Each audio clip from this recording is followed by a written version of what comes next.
아멘. 우리 주님이 우리를 사랑하시는 마음처럼 우리 가족들을 사랑할 수 있는 그런 시간들 되시기를 주의 이름으로 축원합니다. 이 시편은 모세의 기도이며 모세의 노래이며 모세의 간절한 소망이 담겨져 있습니다. 하나님, 우리 일생 동안 기쁘고 즐겁게 하소서. 얼마나 멋진 시편인지 몰라요. 그 멋지고 즐거운 이런 고백, 인생을 한번 따라해 볼까요? 하나님, 내 인생을 기쁘고 즐겁게 살게 하옵소서. 네, 우리 인생을 기쁘고 즐겁게 살게 하옵소서. 그런데 모세 이런 얘기합니다. 그런데 하나님, 내가 환난 당하는 것만큼, 고난 당하는 만큼 더 기쁘게 해달라고. 예. 내가 10만큼 고난 당했으면 하나님 100만큼 즐겁게 해주세요. 예. 멋진 기도잖아요. 예. 이런 얼마나 멋진 기도인지 몰라요. 모세오면 구약 성경에서 가장 중요한 인물입니다. 왜냐하면 하나님의 말씀을 받아서 선포하고 전하는 그런 직임을 감당했고 이런 일을 행하였기 때문입니다. 그리고 이스라엘 백성들을 애굽에서 데리고 나와 적과 꿀이는 가나안 땅까지, 그 앞에까지 인도했던 위대한 지도자였기 때문에 하나님의 말씀을 맡은, 하나님의 말씀을 전하는 위대한 지도자. 그래서 우리가 모세를 잊을 수는 없습니다. 그런데 이 모세가 이 90편에서 주의 말씀을 전하면서 가족에 대한 마음, 자녀들에 대한 마음, 자손에 대한 이 마음을 담아서 전하고 있습니다. 한번 문제를 내겠습니다. 모세는 나이가 몇 살까지 살았습니까 하면 120살까지 살았습니다. 근데 모세의 인생의 삶은 세 부분으로 나눕니다. 첫 번째 부분은 몇 년일까요? 자, 두 번째 인생은 몇 년일까요? 40년. 세 번째 인생은 몇 년일까요? 네, 쉽죠? 하나님이 우리의 말씀을 쉽게 이해하라고 어떻게 묘하게 모세 인생을 120년은 딱 살게 하셨는데 40년 살게 하셨어요. 어쩜 신기하게 묘하게 우리로 하여금 잘 기억하라고 인생의 삶을 이렇게 나누어서 전하는 것 같습니다.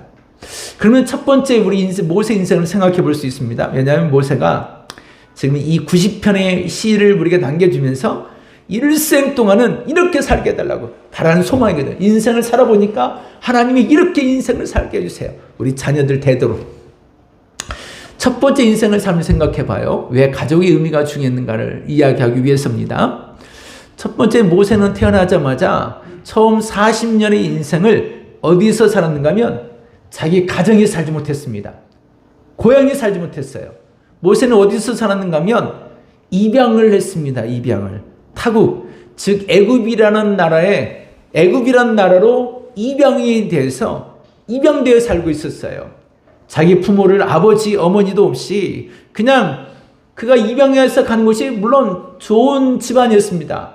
당시 애굽의 최고의 왕이었던 바로 왕의 딸인 공주의 자식으로 입양이 되어서 살았으니까 어찌 보면 좋은 것들을 많이 먹고 좋은 것을 많이 배우고 일으키면서 애굽의 이러한 최고의 나라에서 호의호식하며 살았을 것 같습니다. 입양해서 이렇게 살면 아주 잘 사는 거죠. 그러면 입양해서 이렇게 살면 행복할까요? 물론 행복할 수 있을 것 같긴 합니다. 근데 그렇게 행복했지는 않았던 것 같아요. 다른 여러 많은 왕자들의 어떤 견제도 있었을 것 같고요. 왜 행복할 수 없었는가 하면 모세 나이가 40이 되도록 가정을 이루지 못했으니까요. 왕국에 그 있는 모든 것을 다 누리며 살았잖아요. 모든 것을 누리고 살았던 사람이 그 당시에 그 옛 과거에 나이 40이 되도록 결혼하지 못한 사람들은 거의 없죠. 예. 당시 대다수 10대, 20대에 다 결혼했던 그런 시대에 40살까지 결혼하지 못했으니까 입양해서 살고 있는 사람이 나이 40이 되도록 가정을 이루지 못했어요. 마음속에 핸디캡도 있었을 것이고 불안함도 있었을 것 같아요. 가족을 이루지 못했다. 안타까운 40년을 살았습니다. 그러면 두 번째 인생은 그러면 모세는 광야에서 인생길을 살았어요. 예. 아예 그러면 이제 애국과 등지고 40년 이 광야에 살았는데 그 광야의 삶이 어디에 살았는가 하면 어디에 살았어요? 한번 따라해 볼까요? 처갓집. 한번 따라해보세요. 처갓집. 예, 처갓집 살이를 했어요. 모세가 40년 동안. 첫 번째 40년은 입양에서 입양 가족으로 살았고, 두 번째 40은 처갓집에서 살았어요. 자기 고향 땅이 아니었어요. 자기 고향 땅이 아닌 처갓집에서 장인의 눈치를 보면서 이드로이를 통해서 마음이 들게 하여 그가 하는 일은 무슨 일이었는가 하면 양 치는 일, 짐승 기르는 일을 했습니다. 예. 짐승 기르는 일을 하면서 양치기 하면서 짐승 기르면서 40년을 동안을 처갓집에서 살아요. 처갓집에서. 처갓살이가 행복하겠죠? 웃으시는 거 보니까 그건 행복은 아닌 것 같은 느낌이 드네요. 처갓살이. 처갓집. 야곱이 그렇죠. 야곱이 20년 동안 처갓살이 하면서 장인에게 마지막 나도 내 가족을 위해서 돈을 주십시오. 월급을 주세요. 대들죠. 그리고 결국은 그렇게 해서 자기가 재산을 증식해서 갑부가 되어 고향으로 돌아옵니다. 예. 처갓살이 했다가 고향으로 돌아올 때 얼마나 행복한 말과 들어왔을까. 예, 두 번째 인생은 처갓살이 하면서 자식들을 기르며 살아야 되는 인생을 삽니다. 그러면 세 번째, 가족과 함께 행복하게 살았을까요? 아니요. 모세의 가정은 그렇게 행복했던 것 같지는 않습니다. 모세는 자기 가족을 위해 사는 것이 아니라 남은 40년은 애굽에 있는 사람들을 데리고 광야를 들어가면서 앞을 향하여 전진하는 인생을 살아요. 이번에 또 이런 일을 하면 그 다음에 또 다시 다른 일을 만들어 또 다시 다른 일을 합니다. 늘 어떤 일을 당하는가 하면 사람들 향하여 손가락질을 당하면서 욕을 얻어먹으면서 또 왜 우리를 이렇게 없느냐, 이거 물이 없다, 고기가 없다, 밥이 없다, 쌀이 없다, 원망과 불평의 소리를 들으면서 40년 동안 수없이 많은 스트레스를 받으면서 이 40년을 살아요. 가족과 함께 행복하게 살았더라. 이런 말씀이 없어요. 입양 가족으로. 고아가 되어 입양 가족이 산 거죠. 처갓집에서. 또는 가족을 돌보지 못하는 또 40년의 세월을 다른 사람들을 위해서 살았어요. 그런 이 모세가 자손들을 향하여 그의 가족들을 바라보며 하나님 옆에 기도하고 그의 이스라엘의 그 자손들, 그 가족들을 생각하면서 축복의 메시지를 전하고 있는 말씀들이죠. 그래서 시편 90편, 이 시편의 모세의 시편을 시작하는 첫 번째 메시지에서 이 모세의 그 간절한 마음이 담겨져 있습니다. 하나님, 일생 동안 우리 자녀들, 우리 자식들 잘 되게 해주세요. 그 바람 있지 않겠습니까? 우리의 부모들을 생각해 보면 알아요. 우리의 부모들이 지긋지긋하게 가난하고 어렵게 살았기 때문에 그들의 바람은, 그 부모들의 바람은 오직 한 가지예요. 우리 자식들만큼은 배고프지 않게 살게 해주세요. 잘 됐을까요? 안 됐을까요? 하도 잘 먹으니까 빵 먹고 살잖아요. 안 그래요? 하도 잘 먹으니까 아침도 안 먹고 살아요. 이제는 잘 먹으니까요. 일생 동안은 잘 되게 해달라고, 잘 살게 해달라고. 그게 부모들의 바람인 것처럼 모세의 바람이 또 역시 마찬가지였겠죠. 모세의 바람도 하나님, 우리 자식들, 우리 자손들 일생 동안 기쁘고 즐겁게 살게 해주세요. 저들이 어려움 당하면, 모세가 어려움 당해서 알잖아요. 환난 당하면서 합니다. 내가 어려움 당해서 이 당한 그만큼 더 잘 되게 해주세요. 우리 자녀들이 힘든 일을 당하면 힘든 일 당한 것만큼 더 잘 되게 해주세요. 일생 동안 기쁘고 즐겁게 살게 하옵소서. 저들이 슬프며 눈물 흘리지 않고 우리 자식들 결혼식 할 때 보내면서 우리가 하는 말은 저 자식들을 정말 눈물 흘리지 않고 잘 살았으면 좋겠다. 그 마음처럼 모세의 마음도 똑같았다. 자녀들을 향한, 자손들을 향한 마음이 똑같았어요. 그러면 우리는 이런 인생을 어떻게 하면 이렇게 잘 살아갈 수 있을까? 기쁘고 즐겁게 살 수 있는 방법은 무엇일까? 이런 생각을 해보니까 방법은 하나인 것 같았어요. 한번 따라해 보겠습니다. 소풍 가는 마음으로 가족을 사랑하자. 소풍 가는 마음으로 가족을 사랑하자. 소풍 가는 그런 마음이에요. 이른 아침에 모세가 주의 인자하심을 노래하고 있습니다. 이른 아침에 일찍 일어나서 하나님 앞에 기도하기를, 하나님, 이른 아침에 주의 인자하심, 하늘에 하늘을 쭉 펼치사 그 넓은 사랑과 인자하심이라는 사랑의 마음이거든요.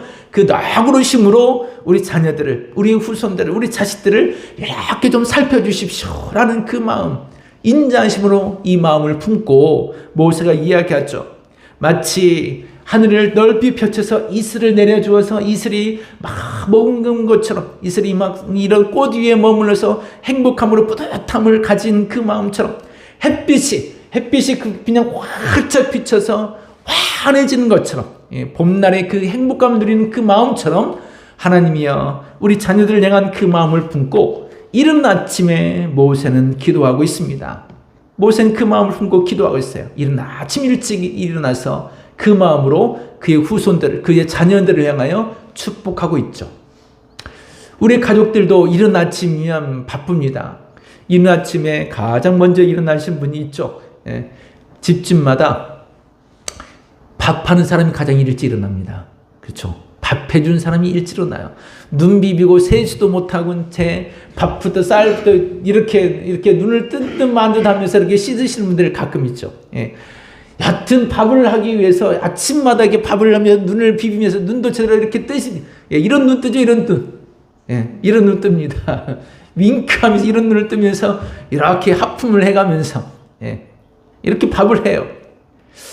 여러분 그런 밥 먹고 사신 분 감사하며 사세요.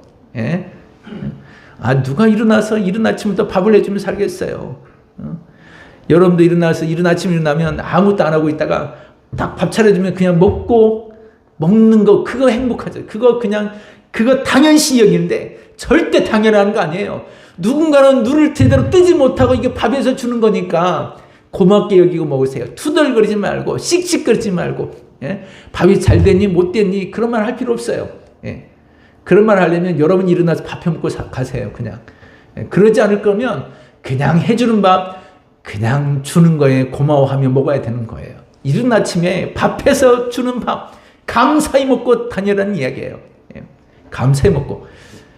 여러분 아침 안 먹고 다니신가 보네. 감사하지 않을 것 같으니까 아침 안 먹고 다니시는 분들이야 뭐가 있겠습니까만 그래도 밥 해주는 사람이 밥 해준다면 감사하는 마음으로 고마워하는 마음으로 이렇게 저렇게 말하지 말고 이른 아침에 뭐 쓴소리도 할 필요 없어요. 좋지 않은 말도 할 필요 없어요. 그냥 먹고 조용히 나가세요. 감사하는 마음으로. 밥 해준 사람은 그 마음으로 밥을 하시고 밥을 먹는 사람은 소풍 가는 마음으로 소풍 가는 그 마음을 품고 먹으십시오. 우리가 소풍 갈 때 그냥 소풍 가지는 않잖아요. 행복한 마음을 가지고 나아가는 것처럼 이른 아침에 그래서 밥 해준 사람은 어떤 마음으로 기도했는가 하면 기도하는 마음이에요. 기도하는 마음으로. 모세가 이른 아침 일찍 일어나서 밥을 하는 것 같아요. 모세가 아침 일찍 일어나 밥을 합니다. 기도한다는 이야기예요. 기도하면서 하나님 주의 인자하심으로 이들에게 이렇게 해주시고 이렇게 해주시고 이렇게 해주세요. 밥하시는 분은 눈을 뜨지 못하니까 왜 하나님이 눈 제대로 못 뜨게 하셨을까요? 기도하는 거겠죠.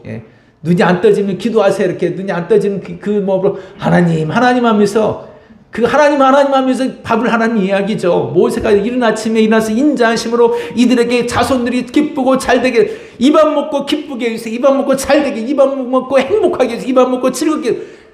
밥하는 사람 아무도 없네. 저리 갔나 보다. 밥하면서 이 밥 먹고 기쁘게 해달라고 이 밥 먹고 즐겁게 해달라고 이 마음을 가지고 밥하시는 얘기예요. 씩씩대면서 밥하지 말고 밥하기 싫은데 밥한다고 말하지 말고 모세처럼 하나님 이 밥 먹고 잘 되겠다고 이 밥 먹고 기쁘게 이 밥 먹고 힘나게 해달라고 이 밥 먹고 즐겁게 해달라고 이게 중요해요. 이른 아침에 일어나서 모세가 이렇게 밥을 했더라. 모세가 이렇게 기도했더라. 이른 아침에 일어나서 기도하는 거 정말 중요한 일입니다. 지난주에도 그런 것을 깨달았어요. 항상 새벽에 일어나면서 기도합니다. 벌써 30년이 넘은 것 같아요. 새벽을 일어나서 기도한 지가 전도사를 시작하면서부터 제가 새벽에 일어났으니까 30년이 넘은 것 같아요. 30년이 넘게 이런 새벽마다 일어나서 기도합니다. 그렇다고 1년 12달 다 일어나진 않습니다. 처음 시작할 때 일주일 내내 새벽 예배가 있었지만 지금은 새벽 예배가 없는 때도 있죠. 우리 교회도 토요일 날 새벽은 하지 않으니까. 또 가끔 가다가 까먹고 못 일어날 때도 있고. 예. 근데 지난주는 어디 가는 일이 있어서 교육을 받으러 가서 새벽에 일어나지 않으니까 한편으로는 마음이 편안했어요. 아, 다음날 일어나지 않아도 된다. 예. 예, 잠도 좀 푹 자야 되는데 두세 시간 자다가 깨다 보니까 신장 수치는 조금 안 좋아지는 것 같아서 잠을 푹 자는 게 좋겠다. 예. 그래서 내일은 새벽 예배가 없으니까 푹 자도 되겠다. 제가 그날 저녁에 푹 잠을 잤을까요? 못 잤을까요? 예. 못 잔 줄 와 보셨나 보네. 또 왔다 갔는지. 제가 잘 잤으면 말을 안 했겠죠. 예. 그 전날 저녁에 잠을 누웠는데 어쩌면 잠이 안 오는지 다른 분들은 코를 골면서 주무시는데 이게 누워도 잠이 안 오네? 밖에 나서 소파 앉았다가 누웠다가 결국은 한 2시간 그렇게 있다가 잠이 잠들었던 것 같아요. 예.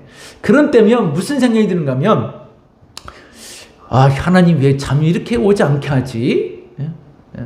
여러분은 그럴 때마다 내가 커피를 마셔서 그러나? 그런 생각하지 마세요. 제가 방법을 가르쳐 드리는 거예요. 예.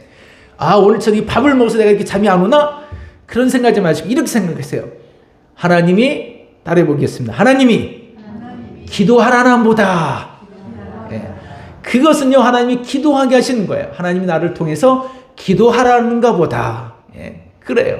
저는 그래서 그때마다 하나님 나를 기도시키려고 이렇게 잠 안 들게 하십니까? 그래서 그 시간에는 그냥 가끔 기도합니다. 예. 왜 기도하라는가 볼까 이야기하겠어요. 기도하다 보면 자요. 졸음이 와요. 예. 그래서 그때마다 기도하라는 것보다 10분이든 20분이든 30분이든 기도하다 보면 잠이 들어요, 안 들어요? 들어요. 예. 제가 방법 가르쳐 드리는 거예요. 기도하라는 것보다 커피를 마셔서 잠이 안 온다 어쩐다 그럴 필요 없어요. 그냥 기도하라는 것보다 그게 안 되면 성경 읽으세요. 예. 성경 읽으세요. 성경을 읽다 보면 하나님이 사랑하는 자에게 뭘 준다고요? 잠을 주시는도다. 예. 기도하시든지 성경 읽으시든지 방법을 제가 가르쳐 드렸어요. 잠 못 잤다 하지 마시고 그렇게 하시는 거예요. 그래서 기도하다가 잠들었어요. 물론 새벽에 일어나지 않았습니다. 새벽 예배를 6시에 새벽 예배 드린다 그랬는데 그건 거두절미하고 못 일어나겠으니까 잠을 잤어요. 가끔 그런 생각이 있어요. 이런 새벽에 일어나는 큰 의미가 있을까? 내가 이렇게 기도하는 것이 큰 의미가 있을까? 왜냐면 새벽에 이렇게 여러분이 이렇게 다 와서 기도하는 것도 아니고 가끔은 아무도 안 올 때도 있고 하니까 이제 새벽 예배도 8시 쉴까? 이런 생각도 해보기도 하고 이런저런 생각을 해보기도 합니다. 그런데 이 모든 생각이 그래서는 안 된다는 생각을 확실하게 깨달았습니다. 그렇게 한 이틀 있다가 왔는데 사건 사고가 참 많이 일어났어요. 예. 어린이 나름대로 교회는 장로님 권사님도 갑자기 사고도 일어나고 이런저런 일들이 나는 걸 보고서 딱 깨닫는 것은 하나님 그냥 새벽에 일어난 대로 잘 일어날게요. 제가 그리고 말했어요. 그냥 알았으니까 그냥 일어날게요. 알았으니까요. 그냥 잘 되게 해주세요. 예, 모세가 아침마다 기도했다고 이야기하잖아요. 모세가 아침마다 뭘 기도했겠어요? 모세가 오늘 본문에 말하기를 그의 자손들이 그의 자식들이 잘 되게 해달라고. 예? 그날도 기쁘고 즐겁게 그날 하루가 아니요 일평생토록 일평생 살아가는 모든 날들 동안에 기쁘고 잘 되게 해주세요. 이 기도를 했다는 것입니다. 우리도 이런 기도 해볼까요? 옆에 사람이 잘 되게 해달라고 일생 동안 기쁘고 즐겁게 사세요. 예. 옆에 사람에게 한번 이야기해보세요. 일생 동안 기쁘고 즐겁게 사세요. 예. 어떤 마음으로 이제 우리가 살아야 되는가 하면 소풍 가는 마음으로 밥하는 사람은 이런 기도하는 마음으로 기쁘고 즐겁게 살게 해달라는 그 마음으로 밥을 하는 거고 이른 아침마다 밥을 먹는 사람은 소풍 가는 마음으로 이 밥을 먹고 출근하라는 것입니다. 소풍 가는 마음. 소풍 가는 거 얼마나 즐거운지 아세요? 최근에 어느 학생 보니까 김포에 어디 수련회 간다고 했더니 한 주, 2주 전부터 광고를 하더라고요. 나 그때 어디 가요? 나 그때 어디 간다고. 뭘 사달라는 건가? 내가 간다고 내가 뭘 해줘야 되는 건가? 예. 어디 갈 때, 소풍 갈 때, 여러분 어릴 때도 보면 소풍 갈 때는 소풍 간다는 우리나라 소풍이라는 말 어쩜 이렇게 좋은 언어가 있는지 모르겠어요. 소풍이라는 말, 이 언어가요, 우리에게 행복감을 주는 것 같아요. 소풍이라는 말 자체가. 소풍 간다면 가기 전부터, 한 주간, 두 주간 전부터 우리가 가슴이 설레입니다. 거기 가서 뭐 다른 건 한 것이 없어요. 그냥 놀러 갔다 밥 먹고 오는 거예요. 그냥 가서 밥 먹고 오는데도 그냥 뿌듯한 마음, 행복한 마음이 있잖아요. 무엇인가 맛있는 것을 싸들고 하는 그런 행복감. 무거운 책가방은 아니 때로는요, 책가방보다 더 무거운 도시락 넣고 음료수 넣고 뭐 과자 넣고 무거워 보이는 그 가방이랄지라도 그냥 무겁게 느끼지 않아요. 그것은요, 무거울수록 좋아요. 소풍 가는 가방은 무거울수록 좋아요. 학교 가는 가방은 무거울수록 별로이지만 소풍 가는 가방은 가벼우면 기분이 별로야. 그 가방은 소풍 가는 가방은 무거워야 기분이 좋고, 학교 가는 가방은 가벼워야 기분이 좋죠. 그 행복감, 소풍 갈 때 그 행복감을 가지고 소풍을 간다는 이야기죠. 근데 그 소풍은요, 어릴 때 학교 갈 때 학교에서 보는 소풍은 어때요? 가는 장소를 늘 갑니까? 아니면 다른 장소를 늘 옮겨 다닙니까? 저희 시골에는, 우리 마을 앞에는 저수지가 하나 있습니다. 그 저수지가 있는데 학교 때에도 그 저수지로 갔고 중학교 때에도 그 저수지로 갔어요. 아, 참 그 저수지가 많은 사람 먹여 살려요. 이 물왕저수지 그렇잖아요. 저 저수지가 여러 사람 먹여 살립니다. 정말 많은 사람 먹여 살립니다. 여러분도 먹고 살지잖아요. 지금요. 저수지가 밥 안 먹어보시면 여기 계세요? 다 있으시고, 여러분도 저수지가 먹여 살리는 거예요. 그 저수지가 초등학교 때도 중학교 때도 그 저수지가 늘 가던 곳 가요. 가던 곳 가도 기분이 어때요? 좋아요. 소풍 가는 가방을 메고 가는 때는. 여러분, 이 교회 지난주도 오고 이번 주도 오고 다음 주도 오시고 오는 곳 또 올 것입니다. 그렇죠? 가는 곳 또 가는 것처럼 오는 곳 또 와요. 이 교회를. 그럼 이 교회에 오실 때마다 어떤 마음으로? 소풍 가는 마음으로, 기쁘고 즐거운 마음으로 오시라는 거예요. 교회를. 오는 거 또 오지만, 지난주에 오고 그 지난주에 오는 거 또 올 거예요. 여러분 죽을 때까지 올 것이니까 그냥 다른 생각 접고 기쁘고 즐거운 마음으로 일평생 동안, 할렐루야, 그 마음 가지고 교회 오시기 바랍니다.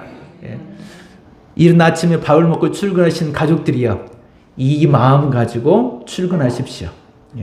우리 행복한 마음을 가지고 우리도 출근하는 것입니다. 가족들은 이런 마음으로 가족을 사랑하는 마음을 가지시기 바랍니다. 그런데 이런 마음, 이렇게 기쁘고 일평생도록 즐겁게 사는데 하나님 이 마음, 이렇게 행하는 이 손의 행실을 견고하게 하소서. 두 번, 세 번을 겹쳐서 말한 것은 강조하고 있는 거잖아요. 하나님, 이런 마음으로 늘 똑같은 일을 계속하지만, 이런 마음을 계속하지만 흔들지 않고 이 마음을 하게 해 주옵소서. 이렇게 흔들지 않는 사랑의 마음을 행하게 하옵소서. 사랑하는 우리 가족들을 향한 이 마음을 놓지 않게 하옵소서. 흔들림 없이 이 마음을 품고 살아가기를 바랍니다. 어떤 어린 아이가 공부를 열심히 해서 너무 뿌듯하고 보기 좋아서 부모님이, 야, 정말 저렇게 열심히 공부하는 모습 보니까 나중에 커서 뭐 의사 선생님 되려나, 판사가 되려나, 검사가 되려나, 정말 훌륭한 어떤 정말 똑똑한 어떤 사람이 되겠다 싶어가지고 그 뿌듯한 마음을 가지고 이 아이에게 엄마가 물었습니다. 야, 너 정말 공부 열심히 하는데 너 커서 어떤 사람이 될 거야? 물어봤습니다. 어떤 사람이 되기 원하세요, 여러분은? 이렇게 똑똑한 아이라면 어떤 사람이 되기 원하세요? 똑똑한 아이가 되었다면요. 여러분 좀 덜 똑똑한 우리 아이들 말고 똑똑한 아이가 되었다면 어떤 사람이 되기 원하세요? 앞서 말하는 의사나 판사나 검사 이런 사람 생각할 거 아니겠어요? 근데 이 아이가 하는 말, 엄마, 나는 구슬 아이스크림 파는 사람이 될 거야. 어머 당황했겠어요. 아니, 공부 열심히 해가지고 구슬 아이스크림 파는 장사하시는 분 된대. 이게 좋은 이야기예요, 안 좋은 이야기예요? 예, 좋은 이야기죠. 예, 구슬 아이스크림 파는 사람 어때요? 돈을 판 것보다 더 잘 벌 수 있어요. 요즘에 검사 돈 별로 못 벌어서 이제는 검사도 때려치고 변호사 하는 게 훨씬 낫겠다고 하신다는데, 예? 구슬 아이스크림 파는 사람도 요즘에 사업장요, 저 베라 아이스크림만 잘 될 거예요. 예. 베라 아이스크림이 겨울에도 잘 되더라고요. 예. 우리 아이들 그 아이스크림 이번에 쏴달래요. 오늘 어린이 주일인데, 그래서 그 아이스크림 쏠 것입니다. 어느 자격은 잘 된다고요? 아이스크림 가격은 잘 돼요. 구슬 아이스크림 장사. 예, 여러분 우습게 여기지 마십시오. 예, 우습게 여기지 마세요. 근데 엄마로서는 어때 이게? 좋은 일이에요? 답답한 일이잖아요. 공부 열심히 해가지고 구슬 아이스크림 파는 장사 하겠다 그러니, 근데 그 아이가 행복하게 웃으면서, 더더군다나 얘가 이 세상을 몰라도 한참을 모르는 거지. 그건 세상을 몰라도 한참 몰라. 그래서 엄마가 모르고 하도 답답해서, 야, 하도 많은 사람들 중에 왜 하필이면 그 사람이냐? 아이들도 나름대로 자기 생각이 있습니다. 엄마, 의사 선생님은 날마다 인상 쓰는 사람만 보잖아. 그런데 아이스크림 파는 사람은 날마다 웃으며 행복해하는 아이들을 보잖아. 그 아이스크림 앞에 서 있는 아이들 얼마나 행복한지 봤어? 맞아요, 틀려요? 맞아요. 날마다 얼굴 인상 쓰고 있는 사람 보면 그 의사 선생님이 화난가요? 덜 화나잖아요.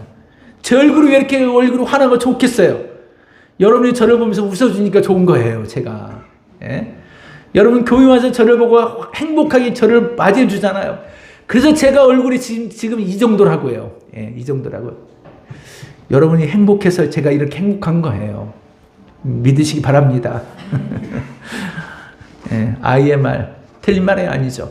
그래서 엄마가 부모의 뒤를 보고 아이들은 잘한다고, 그래 내가 저 아이를 무심하게 대했나 보다 싶어서 그 다음부터 회개하고 아이와 항상 행복하게 지내려고 시간을 많이 투자했다고 합니다.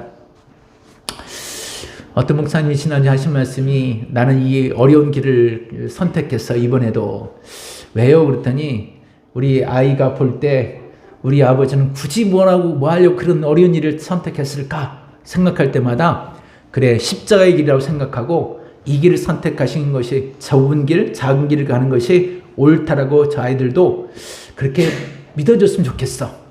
그래서 이 작은 길을 선택했다라고 말씀하시더라고요. 예레미야 9장 23절, 24절 있는 말씀입니다. 같이 한번 읽어보도록 하겠습니다. 예레미야 9장 23절, 24절, 23절 시작. 여호와께서 이와 같이 말씀하시되, 지혜로운 자는 그의 지혜를 자랑하지 말라. 용사는 그의 용맹을 자랑하지 말라. 부자는 그의 부함을 자랑하지 말라. 24절. 자랑하는 자는 이것으로 자랑할지니 곧 명철하여 나를 아는 것과 나 여호와는 사랑과 정의와 공의를 땅에 행하는 자인 줄 깨닫는 것이라. 나는 이 일을 기뻐하노라. 여호와의 말씀이니라. 아멘. 이 말씀을 보게 되면 이 세상에 용맹한 것, 부요한 것, 지혜로운 것, 똑똑한 것 자랑하지 말아라. 그거 자랑할 것 없다. 너희가 자랑하는 명처럼 똑똑한 그 머리로 여호와를 아는 것이다. 너희가 잘난 그것으로 여호와를 믿는 것이다. 너희 확실한 그 은혜로 주 예수를 믿는 것, 나는 이것을 기뻐하노라. 할렐루야. 예. 우리가 손으로 행할 일은 바로 이런 일들입니다. 우리가 자녀들을 향하여 행할 일들은 이런 일들입니다. 소풍 간다는 것, 저는요 평생 잊지 못해요. 5학년 때가 진짜 기뻤거든요. 그때가 제가 보물찾기를 1학년 때부터 6학년까지, 그리고 중학교 3학년 때까지 제가 보물찾기 했습니다. 소풍 갔으니까 보물찾기는 항상 했으니까요. 근데 보물찾기는 6년 동안 보물찾기를 작은 눈도 열심히 뜨고 열심히 찾아. 제가 산에서 태어났습니다. 산을 잘 할까 못할까요? 근데 보물은 대다수 산 있는 곳에 가서 숨겼습니다. 제가 잘 찾을 수 있을 것 같잖아요. 6년 동안 제가 보물을 한 번 찾았어요. 5학년 때.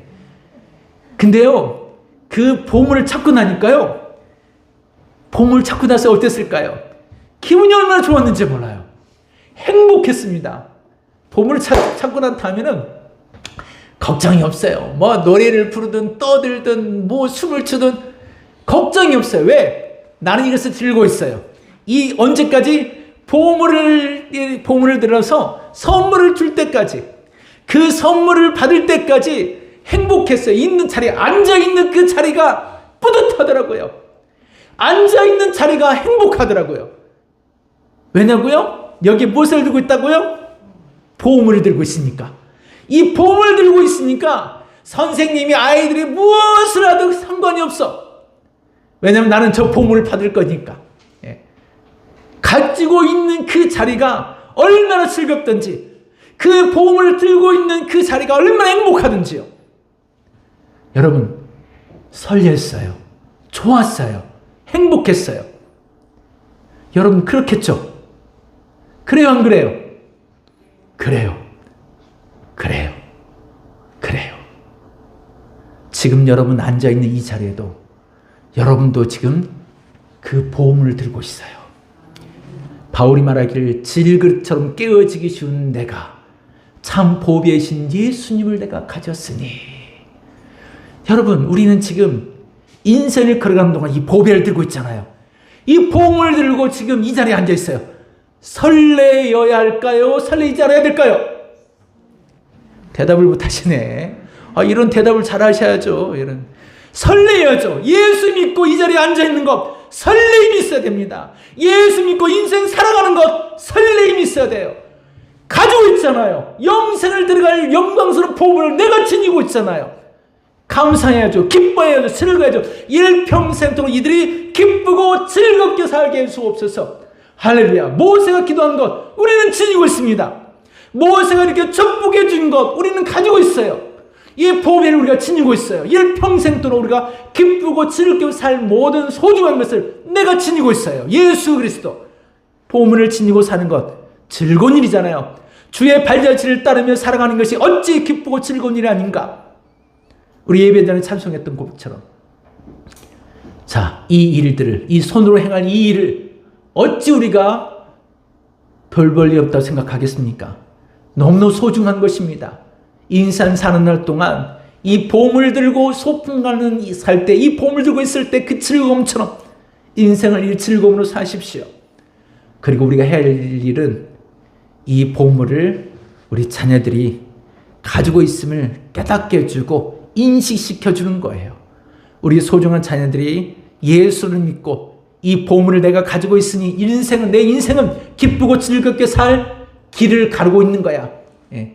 예수 그리스도를 우리 자녀들에게 심어주고 그들도 보물을 꽉 쥐고 흔들림 없이 견고하고 견고히 살아가고 모세가 말하고 있는 것처럼 인생길에 흔들림 없이 이 길을 가라고, 흔들리지 말고 이 믿음의 길을 걸어야 된다고 모세의 이 마지막 구절처럼 우리 자녀들에게 증거하고 가르치고 깨우치는 그런 여러분 되시기를